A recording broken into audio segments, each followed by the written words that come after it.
In the early hours of December 7, 1941, the tranquil waters of Pearl Harbor reflected the rising sun over the Hawaiian Islands.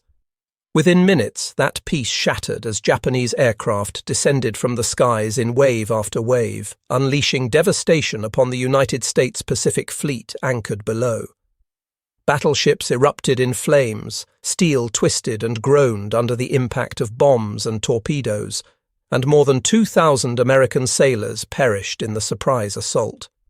The attack represented the culmination of months of careful Japanese planning, a bold gamble designed to cripple American naval power in a single stroke and secure Japan's expansion across the vast Pacific theater.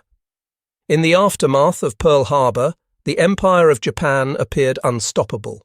Within 6 months, Japanese forces swept across Southeast Asia and the Pacific like a tidal wave.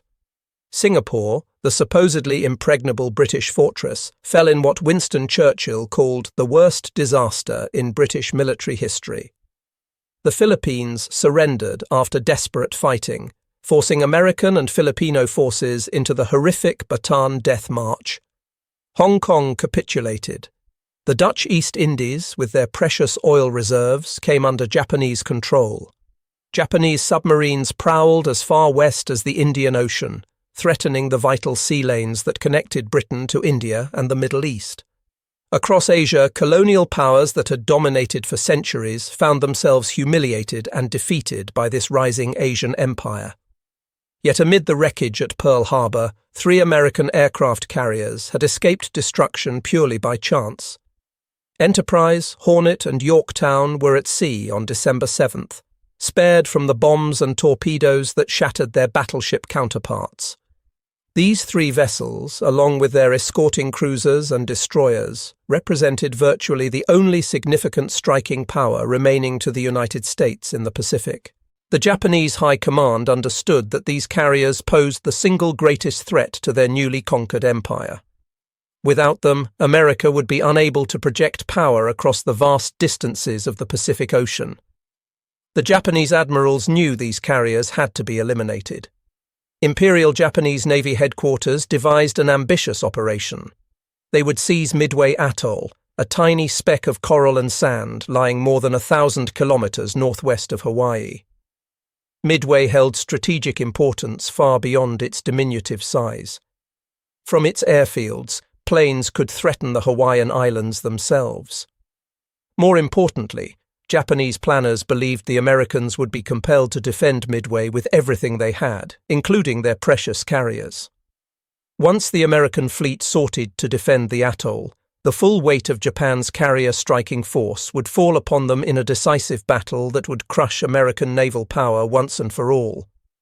Victory at Midway would leave the Pacific Ocean as a Japanese lake, with Hawaii potentially vulnerable to invasion and the American West Coast under threat. What the Japanese did not realize was that American cryptanalysts had achieved a remarkable breakthrough.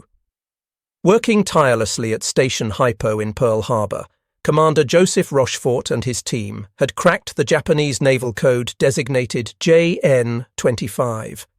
Through painstaking analysis of intercepted radio transmissions, American intelligence officers pieced together the enemy's intentions. They learned of the planned assault on Midway, the composition of the Japanese fleet, and even the approximate timing of the attack. Admiral Chester Nimitz, commander of the Pacific Fleet, now possessed an extraordinary advantage. He could position his forces to ambush the Japanese fleet, turning their trap into a counter-trap. Nimitz moved with careful deliberation. He ordered his 3 available carriers to take positions northeast of Midway, carefully concealed from Japanese reconnaissance. The damaged Yorktown, which had limped back to Pearl Harbor after the Battle of the Coral Sea just weeks earlier, underwent emergency repairs.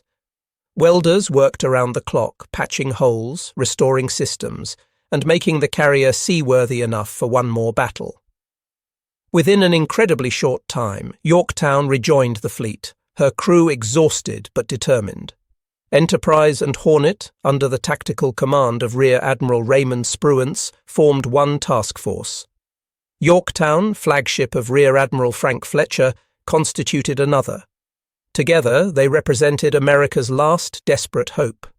As May turned to June in 1942, two great naval forces converged on the tiny atoll of Midway. From the west came the pride of the Imperial Japanese Navy. 4 fleet carriers led the striking force. Akagi, the flagship, bore the colours of Vice Admiral Chuichi Nagumo, the same officer who had commanded the Pearl Harbor attack. Kaga, nearly as large as Akagi, carried a formidable air group. Soryu and Hiryu, though smaller, remained deadly effective warships. These 4 carriers had terrorized the Pacific for 6 months, striking targets from Hawaii to Ceylon. Their pilots, veterans of the China War and the opening campaigns of the Pacific conflict, considered themselves invincible. Supporting the carriers came a powerful surface force, including battleships, cruisers, and destroyers. Further back, Admiral Isoroku Yamamoto himself commanded the main body from the super battleship Yamato, ready to deliver the killing blow once the American carriers had been located and engaged. The Americans knew they faced overwhelming odds. 3 carriers against 4, with far fewer aircraft and less experienced aviators. Yet they held 2 crucial advantages: surprise and intelligence. The Japanese believed their operational security remained intact. They assumed the Americans would be caught off guard, scrambling to defend Midway only after the attack had begun. They did not know that American forces already waited in ambush, positioned precisely where they needed to be to intercept the Japanese strike. On the morning of June 4, 1942, darkness still cloaked the Pacific Ocean. Aboard the Japanese carriers, crews worked by dim red lighting to prepare the first strike. Aircraft were rolled from hangars onto flight decks. Ordnance crews loaded bombs and checked fuel tanks. Pilots received final briefings, studying maps and photographs of Midway. At 4:30 in the morning, the order came down. One by one, engines roared to life. Propellers spun, creating miniature hurricanes that swept across the wooden decks. Fighters, dive bombers, and torpedo planes lifted into the pre-dawn sky, forming up in neat formations before turning southeast toward Midway. On the tiny atoll, American defenders prepared for the onslaught they knew was coming. Radar operators watched their scopes intently. At 5:45, they detected multiple contacts approaching from the northwest. Air raid sirens wailed across both Eastern and Sand Islands, the 2 small pieces of land that comprised Midway Atoll. Marines rushed to their anti-aircraft batteries. The handful of fighter pilots on the island, flying obsolete Brewster Buffalo and Wildcat fighters, scrambled into the air to intercept. The Japanese strike arrived around 6:20 in the morning. Zero fighters swept in first, establishing air superiority by shooting down most of the defending American fighters. Behind them came the dive bombers and level bombers. Explosions erupted across Midway. The runway took multiple hits. Barracks disintegrated under direct bomb strikes. Fuel tanks ignited in towering fireballs. The power plant exploded. Radio towers toppled. Ammunition stores detonated with catastrophic force. For approximately 15 minutes, Midway endured hell from above. Then, as suddenly as they had appeared, the Japanese aircraft withdrew, leaving the atoll burning and damaged. Yet Midway remained operational. The runway, though cratered, could still launch aircraft with some effort. Several anti-aircraft batteries had survived. Most importantly, the defenders' will to resist had not been broken. Even as damage control parties fought fires and tended to the wounded, every aircraft that could still fly was ordered into the air to counterattack. The Americans struck back with desperate courage. 6 Avenger torpedo bombers and 4 Marauder medium bombers, the latter hastily fitted with torpedoes for naval attack, found the Japanese carriers and pressed home their attacks at wave-top height. Japanese anti-aircraft fire and Zero fighters met them with overwhelming force. Planes fell burning into the sea.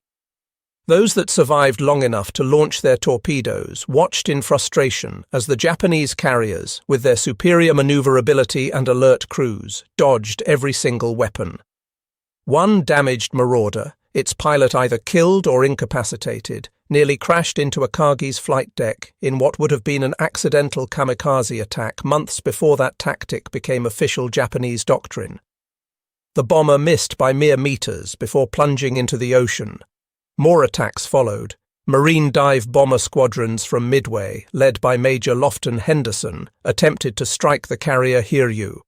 The pilots, many of them inexperienced, used shallow gliding attacks rather than the steep dives that would have given them better accuracy and made them harder targets. Japanese Zeros pounced, shooting down plane after plane. Major Henderson himself died when his aircraft was hit and crashed in flames. The surviving bombers released their weapons but achieved no hits. Most never made it back to Midway. High above, Army Air Force B-17 Flying Fortress heavy bombers arrived next, dropping their payloads from 20,000 feet. From that altitude, hitting a moving ship was nearly impossible with the bomb sights of that era. Towering geysers of water erupted around the Japanese carriers, but every bomb missed. A final attack by marine dive bombers targeting the battleship Haruna also failed to score any hits. By mid-morning, the Japanese had repulsed 4 separate attacks from Midway. Not one enemy bomb or torpedo had struck home. Their fighter screen had performed magnificently. The Americans had suffered grievous losses while the Japanese fleet sailed on, apparently invincible. Yet these attacks, though unsuccessful in inflicting damage, had achieved something crucial. They had bought time and sowed confusion in the Japanese command structure. Aboard Akagi, Vice Admiral Nagumo faced a dilemma that would prove fatal. At 8:20, he received a disturbing report from a reconnaissance aircraft. American surface ships had been spotted to the northeast, including what appeared to be at least one carrier. This news contradicted everything Japanese intelligence had predicted. The Americans were not supposed to have carriers in the area. They should have been caught by surprise. Instead, they had somehow anticipated the Midway operation and positioned themselves for battle. At the same time, the leader of the Midway strike force radioed back that the atoll remained operational and would require a second attack to neutralize completely. Nagumo now faced an agonizing choice. Should he immediately launch an attack against the reported American carrier with whatever aircraft he had available? Or should he first send a second strike against Midway to ensure the base could not threaten his fleet? The American attacks from Midway, though unsuccessful, had demonstrated that the base still possessed offensive capability. Nagumo hesitated, changed his mind, hesitated again. He ordered aircraft that had been armed with torpedoes for anti-ship strikes to be rearmed with bombs for land targets. Then, after the reconnaissance plane confirmed the presence of American carriers, he countermanded that order and demanded the aircraft be rearmed with torpedoes again. This process, conducted under combat conditions with enemy aircraft sporadically attacking, consumed precious time. Bombs and torpedoes were hastily moved around the hangar decks. The returning Midway strike force needed to land, refuel, and rearm. Crews worked frantically, but orderly procedures gave way to chaos. While Nagumo dithered, the American carriers prepared their counterstrike. Thanks to their intelligence advantage, they had launched their aircraft hours earlier and were now closing in for the attack. Over 200 American planes were converging on the Japanese fleet from multiple directions. Fighters, dive bombers, and torpedo bombers from all 3 carriers. The first to arrive were the torpedo bomber squadrons, flying low and slow as they approached to attack. Torpedo Squadron 8 from Hornet, led by Lieutenant Commander John Waldron, sighted the Japanese carriers around 9:20 in the morning. Waldron's squadron consisted of 15 obsolete TBD Devastator aircraft, burdened with heavy torpedoes that reduced their speed and maneuverability. They had no fighter escort. Despite knowing they faced almost certain death, Waldron led his squadron directly into the attack. The Japanese response was overwhelming. More than 20 Zero fighters dove on the vulnerable Devastators. Anti-aircraft fire from the carriers and escorts filled the air with bursts of shrapnel. One by one, the American torpedo bombers fell. Some burned in mid-air. Others plunged smoking into the ocean. A few made it close enough to release their torpedoes before being shot down. Within minutes, 14 of the 15 aircraft had been destroyed. 29 of the 30 men in the squadron died. Only Ensign George Gay survived, thrown clear when his aircraft crashed. Clinging to a seat cushion in the oil-slicked water, he would have a front-row seat to the next act of the battle. Minutes after Torpedo Squadron 8 was annihilated, Torpedo Squadron 6 from Enterprise and Torpedo Squadron 3 from Yorktown arrived and pressed their own attacks. The result was the same. Japanese Zeros and anti-aircraft fire tore the slow-moving Devastators apart. Not a single torpedo from any of the 3 squadrons struck a target.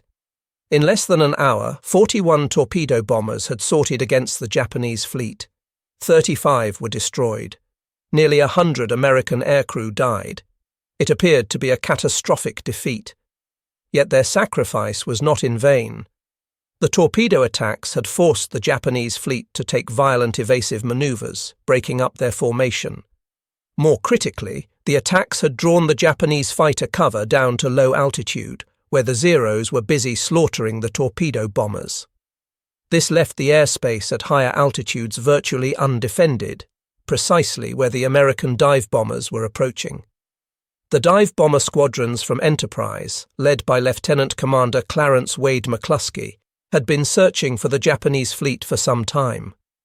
They had flown to where intelligence predicted the enemy would be, but found empty ocean.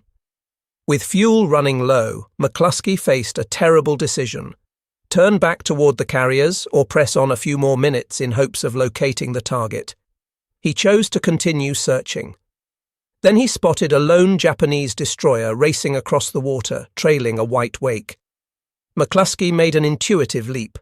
The destroyer must be hurrying to rejoin the main fleet. He turned his squadron to follow the destroyer's course. At 10:22 on the morning of June 4th, McCluskey's dive bombers burst through the clouds and saw below them the 4 Japanese carriers, their decks crowded with aircraft being prepared for launch. At that same moment, by extraordinary coincidence, dive bombers from Yorktown under Lieutenant Commander Maxwell Leslie arrived from a different direction. The Japanese carriers lay exposed, their fighters still at low altitude dealing with the last torpedo bombers, their decks packed with armed and fueled aircraft. The American dive bombers attacked immediately, screaming down from 14,000 feet in near-vertical dives. Anti-aircraft fire erupted from every Japanese ship, but too late. The first bombs hit Kaga, tearing through the wooden flight deck and detonating in the hangar below. Fully armed aircraft exploded in chain reactions. Within seconds, Kaga transformed from a mighty warship into a blazing inferno. At almost the same instant, a bomb struck Akagi near the midship elevator, penetrating to the hangar deck where aircraft loaded with bombs and torpedoes awaited launch. The resulting explosion ripped through the carrier's vitals. Fires spread with terrifying speed. Simultaneously, Yorktown's dive bombers hit Soryu 3 times in quick succession. All 3 bombs penetrated to the hangar deck, igniting catastrophic fires. Within 5 minutes, 3 of Japan's 4 carriers were doomed. Uncontrollable fires consumed them. Secondary explosions racked their structures. Crews abandoned damage control efforts and fled the flames. Officers committed suicide rather than face the shame of losing their ships. The carriers that had attacked Pearl Harbor, that had struck across the Pacific for 6 months without suffering a scratch, were dying. Only Hiryu remained operational. Her commander, Rear Admiral Taman Yamaguchi, immediately launched a counterstrike. Around 40 Japanese aircraft found Yorktown near midday and attacked with the desperate fury of men who knew they were witnessing the destruction of their fleet. Several bombs struck Yorktown, starting fires and knocking out power. The carrier slowed and listed, appearing mortally wounded. American damage control parties performed miracles, however, restoring power and getting the ship underway again within an hour. A second strike from Hiryu arrived in mid-afternoon. The Japanese pilots, seeing Yorktown steaming along at near normal speed, believed they had found a different, undamaged carrier. They attacked with renewed determination. 2 torpedoes struck Yorktown's port side, flooding multiple compartments. This time, the damage proved too severe. Yorktown came dead in the water, listing heavily, her crew ordered to abandon ship. But the Americans were not finished. Scout planes located Hiryu late in the afternoon. Dive bombers from Enterprise and Hornet attacked immediately. Despite heavy defensive fire and determined Zero fighters, several bombs struck the last Japanese carrier. Fires erupted and spread uncontrollably. By evening, Hiryu was a blazing wreck, dead in the water with her crew abandoning ship. Rear Admiral Yamaguchi chose to go down with his vessel, remaining on the bridge as the flames consumed Hiryu. Through the night of June 4th and into June 5th, the Japanese fleet retreated westward. Admiral Yamamoto, aboard the super battleship Yamato far to the west, initially refused to believe the reports of disaster. When the truth became undeniable, he faced a choice between continuing the Midway operation with his battleships and cruisers or withdrawing to preserve his fleet. Without carriers to provide air cover and strike capability, his surface ships would be vulnerable to land-based aircraft from Midway and to the American carriers that still prowled somewhere to the east. Yamamoto ordered a general withdrawal. As the Japanese retreated, 2 heavy cruisers, Mogami and Mikuma, collided while maneuvering to avoid what they believed was an American submarine. Both ships suffered bow damage. Mikuma, severely crippled, fell behind with only a destroyer escort. American scout planes found the damaged cruisers on June 6th. Wave after wave of dive bombers attacked. Mikuma took multiple direct hits and sank. Mogami, though heavily damaged, managed to limp away and eventually reached port. Meanwhile, Yorktown still floated, stubbornly refusing to sink despite catastrophic damage. Salvage crews worked desperately to save the carrier. On June 7th, however, the Japanese submarine I-168 penetrated the destroyer screen and fired a spread of torpedoes. Several struck Yorktown, and one hit the destroyer Hammond, which was alongside providing power and pumping assistance. Hammond sank quickly with heavy loss of life. Yorktown, her back finally broken, capsized and sank the next morning. The Battle of Midway ended on June 7, 1942. The casualties told the story. Japan had lost 4 fleet carriers, the heart of its naval air power. Over 3,000 Japanese officers and sailors had died, including many of the veteran pilots who had trained for years before the war. The heavy cruiser Mikuma was gone. The entire strategic situation in the Pacific had been reversed in a matter of days. America had lost the carrier Yorktown, the destroyer Hammond, and approximately 300 men. It was a heavy price, but a fraction of what the Japanese had suffered. More importantly than the numbers, Midway fundamentally shifted the balance of power in the Pacific. Japan had been operating on the strategic offensive since Pearl Harbor, expanding its empire in every direction. After Midway, that expansion stopped. The Imperial Japanese Navy no longer possessed the carrier strength to dominate the Pacific. The initiative passed to the United States. Within 2 months, American forces would land on Guadalcanal in the Solomon Islands, beginning a grinding campaign of island hopping that would continue all the way to Japan's home islands. The victory at Midway lifted American morale at a crucial moment. After 6 months of defeats and retreats, the United States had won a clear, decisive victory against the previously unstoppable Japanese fleet. The shadow of Pearl Harbor began to lift. Admiral Nimitz would later say that the Battle of Midway was the turning point of the Pacific War, and few historians have disagreed with that assessment. Yet Midway did not end the war at sea. For the next 2 years, fierce naval battles erupted across the Pacific. The struggle for Guadalcanal involved 6 major naval engagements and numerous smaller clashes. American and Japanese warships fought desperate night actions in the confined waters around the Solomon Islands. At the Battle of Santa Cruz, the carrier Hornet, one of the Midway victors, was sunk. Enterprise was damaged so many times that she became known as the Grey Ghost, somehow surviving to fight another day while her sister ships fell around her. Japan fought with desperate determination to hold what it had conquered. New carriers were built to replace those lost at Midway, though never enough and never fast enough. More critically, the experienced pilots lost at Midway could not be replaced. Japanese training programs, always inadequate, failed to produce aviators of the same caliber as those who had perished. With each passing month, the quality of Japanese naval air power declined while American carrier aviation grew stronger. By mid-1944, the strategic balance had completely shifted. Where once Japan had fielded the world's most powerful carrier force, now the United States deployed carrier task forces of overwhelming strength. New Essex-class fleet carriers and Independence-class light carriers joined the Pacific Fleet in rapid succession. The American industrial machine, which had been essentially dormant during the peace years, had awakened and was producing warships and aircraft at a rate the Japanese could not hope to match. The island-hopping campaign brought American forces ever closer to Japan. After securing the Solomons, American and Allied forces advanced through the Central and Southwest Pacific.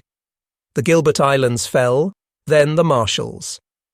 In June 1944, American forces invaded the Mariana Islands, specifically targeting Saipan.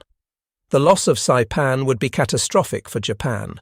From airfields in the Marianas, the new B-29 Superfortress heavy bombers would be able to reach the Japanese home islands.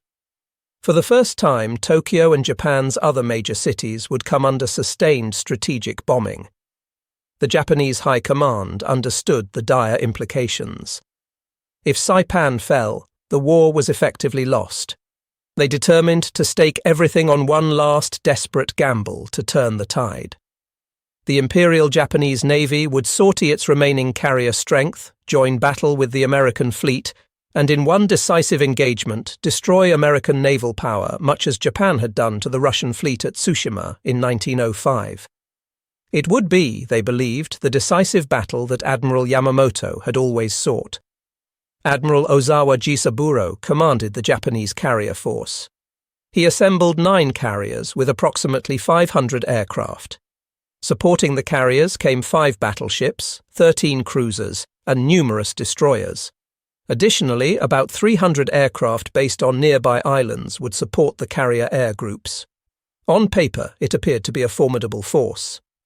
Opposing Ozawa was the United States Fifth Fleet under Admiral Raymond Spruance, with Vice Admiral Mark Mitcher commanding the Fast Carrier Task Force. The Americans deployed 15 carriers with nearly 900 aircraft, protected by 7 modern fast battleships, 21 cruisers, and scores of destroyers. In every category, the Americans outnumbered the Japanese by factors of 2 or 3 to 1. Moreover, American aircraft were now superior to their Japanese counterparts, and American pilots far better trained. The battle that resulted would last 2 days and be remembered by history with a brutally descriptive nickname, the Great Marianas Turkey Shoot. On the morning of June 19, 1944, the Japanese launched the first of 4 massive strikes against the American fleet. Over the course of the day, they would send nearly 400 carrier aircraft and land-based planes against the Americans. Almost none would survive to return. The American defense was devastatingly effective. Radar detected incoming raids at ranges of 100 miles or more, giving fighters ample time to intercept. The F-6F Hellcat, which had replaced the older Wildcat as America's standard carrier fighter, proved vastly superior to the Zero. Where once the Zero had dominated the skies over the Pacific, now Hellcats shot them down in droves. Japanese pilots, poorly trained and inexperienced, stood little chance against American aviators who had been flying for years and had learned their craft in dozens of battles. The first Japanese strike was intercepted 70 miles from the American fleet. Over 40 aircraft were shot down before they ever sighted an American ship. A handful broke through to attack but achieved only minor damage. The second wave fared even worse, with over 90 aircraft destroyed. The third and fourth waves were similarly slaughtered.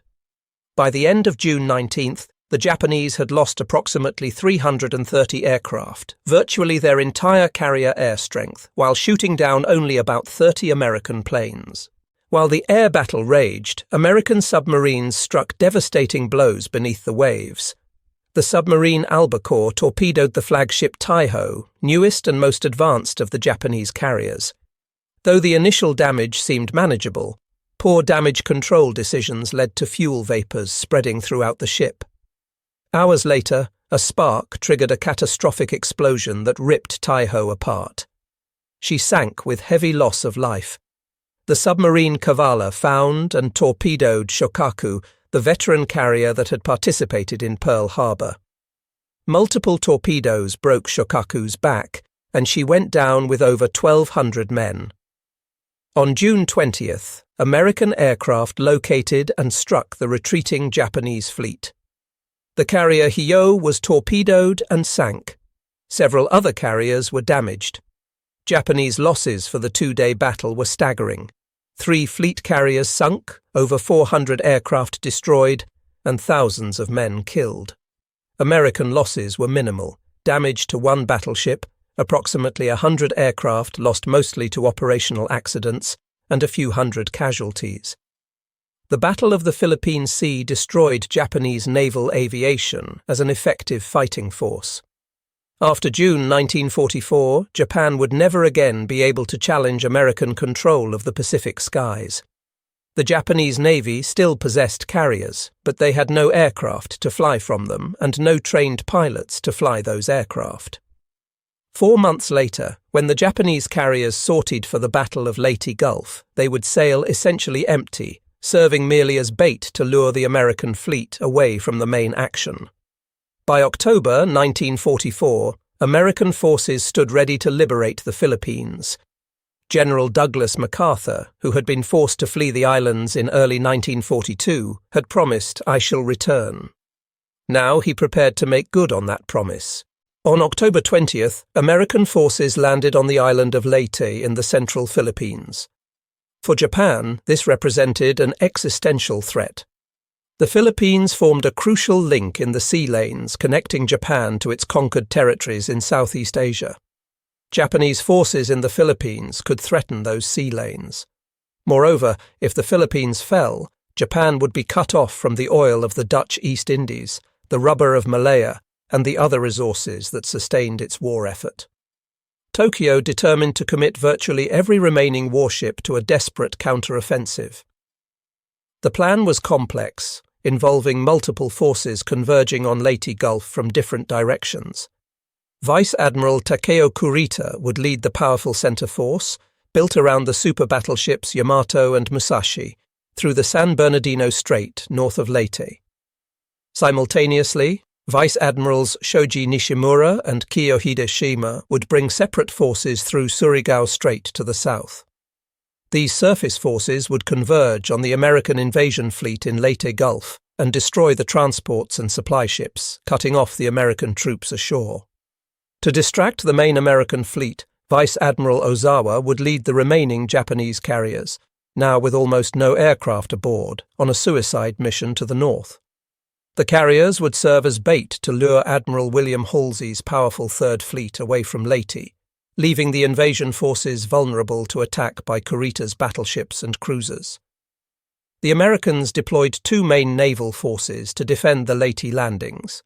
Admiral Halsey's Third Fleet, built around multiple fast carrier task groups and including 6 modern battleships, provided overall protection and stood ready to intercept any Japanese fleet that approached.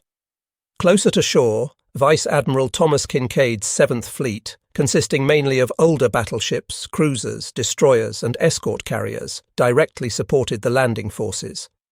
What followed was the largest naval battle in human history, a sprawling engagement fought across hundreds of miles of ocean over the course of several days. On October 23rd, American submarines detected Kurita's center force as it transited the Palawan Passage. The submarines Data and Dace attacked, sinking 2 heavy cruisers and damaging a third. Kurita's flagship was destroyed, forcing him to transfer to the battleship Yamato. On October 24th, as Kurita's force entered the Sibuyan Sea, American carrier aircraft struck in wave after wave. The super battleship Musashi, sister ship to Yamato and one of the 2 largest battleships ever built, came under concentrated attack. Over the course of the day, Musashi absorbed 19 torpedo hits and 17 bomb hits. Finally, in the late afternoon, the mortally wounded Leviathan capsized and sank, taking over 1,000 men with her. Other ships in Kurita's force also suffered damage, and for a time Kurita turned his fleet around as if retreating. This convinced the Americans that the center force had been defeated and was withdrawing. While Kurita was under attack in the Sibuyan Sea, Japanese land-based aircraft struck at the American carriers. One bomb hit the light carrier Princeton, starting fires that eventually triggered catastrophic magazine explosions. Princeton had to be abandoned and sank, the only American fleet carrier lost at Leyte Gulf. That same afternoon, American scout planes located Ozawa's decoy carrier force far to the north. Admiral Halsey, aggressive by nature and eager to destroy the last Japanese carriers, immediately ordered his entire Third Fleet, including all 6 fast battleships, to race north after Ozawa. He left no ships to guard San Bernardino Strait. This decision, controversial then and debated ever since, left the northern approach to Leyte Gulf completely undefended. When Kurita reversed course again after dark on October 24th and steamed through San Bernardino Strait, no American battleships or heavy cruisers blocked his path. Only the escort carriers of Taffy III, small converted merchant ships with a handful of destroyers and destroyer escorts for protection, stood between Kurita's battleships and the vulnerable transports in Leyte Gulf. While the drama was developing to the north, the Japanese southern force advanced into Surigao Strait on the night of October 24th to 25th. Rear Admiral Jesse Oldendorf had prepared a devastating ambush. Torpedo boats harassed the Japanese column. Then destroyer squadrons attacked from both flanks, torpedoing several ships. Finally, at the northern end of the strait, 6 American battleships, most of them resurrected from the mud of Pearl Harbor, executed the classic crossing the T maneuver, bringing their broadsides to bear while the Japanese could only fire their forward guns. The result was a massacre. The battleship Yamashiro was blown apart and sank. The battleship Fuso was torpedoed, broke in 2 and sank. Several destroyers were destroyed. Vice Admiral Nishimura went down with his flagship. The Second Southern Force, under Vice Admiral Shima, arrived too late, saw the carnage, and wisely withdrew. At dawn on October 25th, off the island of Samar, the most dramatic and unlikely phase of the battle began. Kurita's powerful center force, having transited San Bernardino Strait unopposed, rounded the coast of Samar and headed south toward Leyte Gulf. At approximately 6:45 in the morning, lookouts aboard the Japanese ships spotted masts on the horizon. Kurita believed he had stumbled upon Halsey's main carrier force. He immediately ordered a general attack. In reality, what lay before him was Taffy III 6 escort carriers under Rear Admiral Clifton Sprague. These were not fleet carriers, but small, slow escort carriers converted from merchant hulls. They carried primarily anti-submarine and ground support aircraft, not fighters and bombers optimized for naval combat. Their escorting destroyers and destroyer escorts, while brave and well-handled, were hopelessly outmatched by Kurita's battleships and heavy cruisers. The battleship Yamato alone displaced more tonnage than all 16 ships of Taffy III combined. What followed was one of the most extraordinary David versus Goliath actions in naval history. Sprague immediately turned his carriers south and ordered them to make maximum speed while launching every aircraft. A fortunate rain squall provided temporary cover. The escorts laid thick smoke screens. Then, in acts of almost suicidal courage, the American destroyers and destroyer escorts charged directly at the Japanese battle line. The destroyer Johnston, under Commander Ernest Evans, attacked immediately without waiting for orders, racing at the Japanese formation and firing torpedoes. One torpedo struck the heavy cruiser Kumano, blowing off her bow. Japanese battleships and cruisers concentrated their fire on Johnston, scoring multiple hits that left her badly damaged but still fighting. The destroyer Hull charged next, followed by Heermann and the tiny destroyer escort Samuel B. Roberts. These small ships attacked as if they were battleships themselves, firing every gun and torpedo they possessed, maneuvering with desperate skill to avoid the forest of enemy shells. Their attacks threw the Japanese formation into chaos. Captains ordered emergency turns to avoid torpedoes. The neat battle formation dissolved into confusion. Ships became separated from each other. The American smoke screens made spotting difficult. Most critically, these attacks bought time for the escort carriers to launch their aircraft and attempt to escape. The cost was terrible. Hull was pounded into wreckage and sank. Johnston absorbed dozens of heavy-caliber hits before finally going under, her captain going down with his ship. Samuel B. Roberts fought far beyond her capacity, firing over 600 5-inch shells before being blown apart. Yet their sacrifice was not in vain. In the air, American pilots attacked with whatever they had. Planes armed with bombs and torpedoes struck at the Japanese ships. Those with only machine guns made strafing runs or mock attacks to distract enemy gunners. Some planes, out of ammunition entirely, made dry runs over Japanese ships to keep them maneuvering and distracted. Pilots from all three Taffy groups, nearly 450 aircraft in total, hit the Japanese fleet continuously throughout the morning. Despite the heroic defense, some escort carriers took hits. Gambier Bay, slowest of the group, fell behind and came under concentrated fire. Multiple shells struck her thin armour.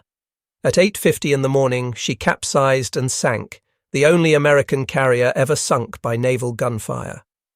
Other escort carriers were hit and damaged, but managed to escape.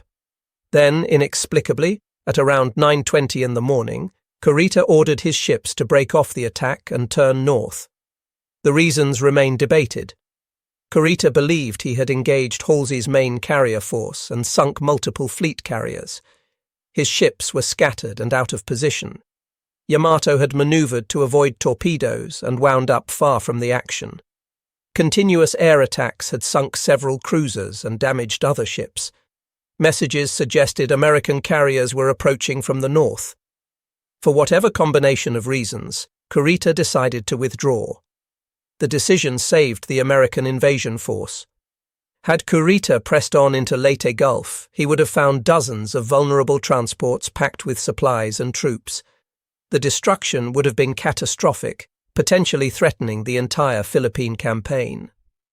Instead, the Japanese fleet turned away.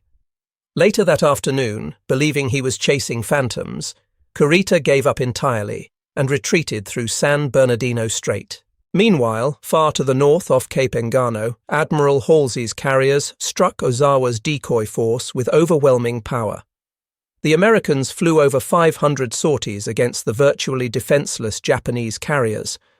The carrier Zuikaku, last survivor of the Pearl Harbor attack, was hit repeatedly and sank. The light carriers Zuiho, Chitose, and Chiyoda were all destroyed. The Japanese achieved their objective of luring Halsey away from Leyte, but at the cost of their entire remaining carrier force.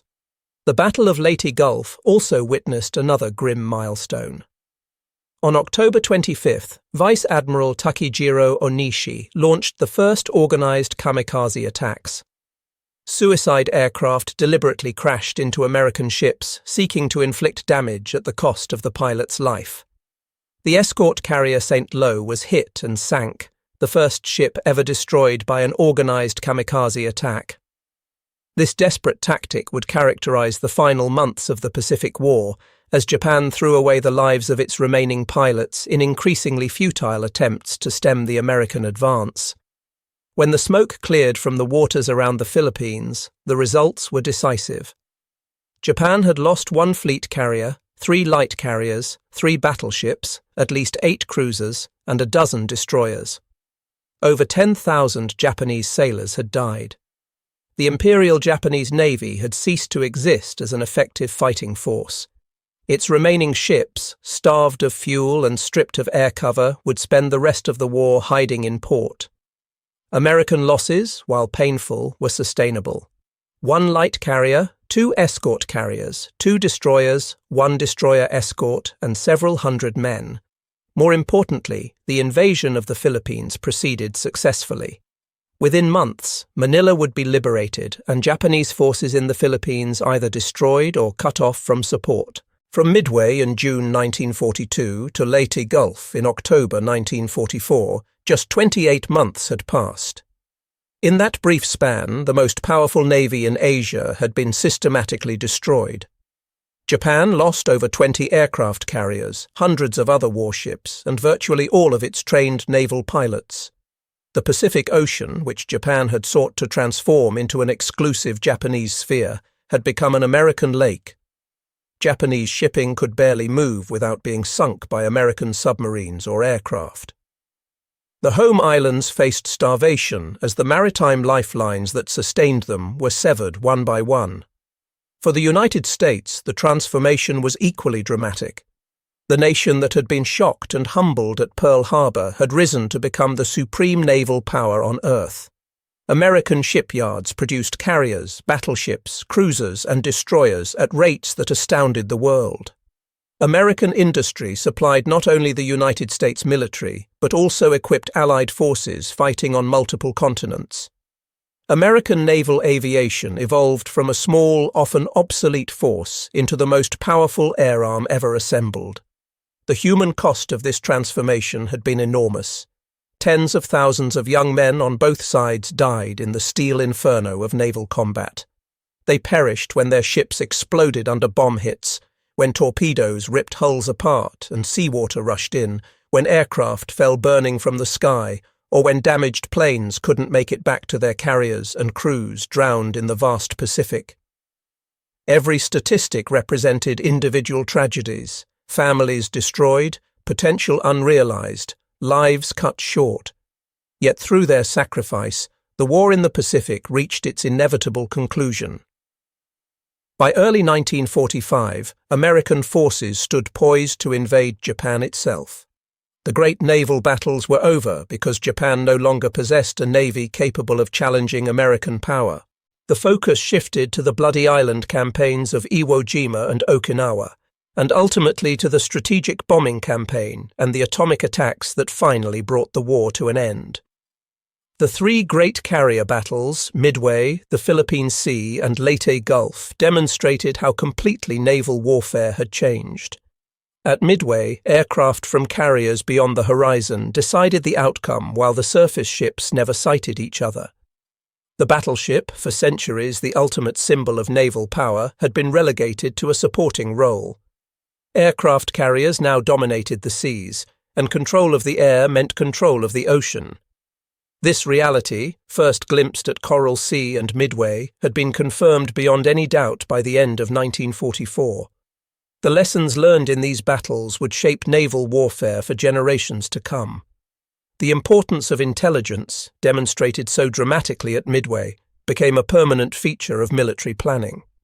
The value of radar and radio communications, which gave American forces such advantages, drove technological development.